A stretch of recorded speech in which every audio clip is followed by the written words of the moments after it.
পাচ্ছেন এখানে কি অবস্থা, এখানে মনে হয় ওনাদের রাস্তা, এখানে যে কোনো সময় যে কোনো এই যে এই জায়গায় আপনারা যে আগে আনেন, সামনে আগে আনেন, এই জায়গাতে আপনারা এইভাবে রাখছেন, এটা ঠিক বলেন? কেন ঠিক হবে না? ঠিক আপনি বলতেছেন ঠিক, হ্যাঁ? মানে এগুলো তো আপনি বাড়ির কাজ করতেছেন, এগুলো তো রাস্তার মধ্যে কাজ করেন না আপনি। না, রাস্তার কাজ এটা। তাই এখানে যে কোনো সময় দুর্ঘটনা ঘটতে পারে। আপনি যে বললেন ঠিক, তাহলে কি হিসাবে আপনি বললেন ঠিক? বলেন, এই বলেন। অবশ্যই ক্যামেরার সামনে ভাই, ক্যামেরার সামনে বলুন ভাই। ক্যামেরার সামনে তো আমি বলবো, কোনো ভিডিও করেন না কি করেন, ক্যামেরার সামনে কেন বিচার করবেন ভাই? আচ্ছা ক্যামেরার সামনে তো আমি, আপনি তো বললেন ঠিক এটা। আচ্ছা কি ছাত্রছাত্রী যে কোনো সময়,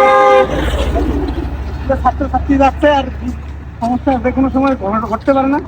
আচ্ছা এগুলো কাজ করা যাবে? এই মুরব্বী, এগুলো কাজ করা যাবে? এখানে এভাবে রাখছে, আমরা যখন থাকবো তখন অবশ্যই লোক থাকবে, হ্যাঁ, যাতে কোনো দুর্ঘটনা না হয়, অবশ্যই আর লোক থাকবে। দুর্ঘটনা কিভাবে আপনি কোলে তুলে নিয়ে গাড়ি পার করাবেন নাকি? বলে গাড়ি কোলে তুলে হ্যাঁ? ভাই, গাড়ি থাকতে গাড়ির সাইড আছে, দুই সাইডে তো বন্ধ, এক সাইড তো বন্ধ, তাহলে আরেক সাইড কিভাবে যাবে বলেন? এটা কত বড় রাস্তা আপনি গ্যাপ করে রাখছেন। আপনি বাসা বাড়িতে ভিতরে রাখতেন, টাকা যাইতো না? বলেন। যায়, অবশ্যই যায়। এখন থেকে আর এগুলো কাজ করবেন কি? এটা কিন্তু ডিংলা থানা, এই স্বপন সাহেবের বাড়ির পাশে। অবশ্যই প্রশাসনিক দৃষ্টি আকর্ষণ করে বলছি, অতি দ্রুতই আপনারা এগুলো বিষয়ে তদন্ত করবেন।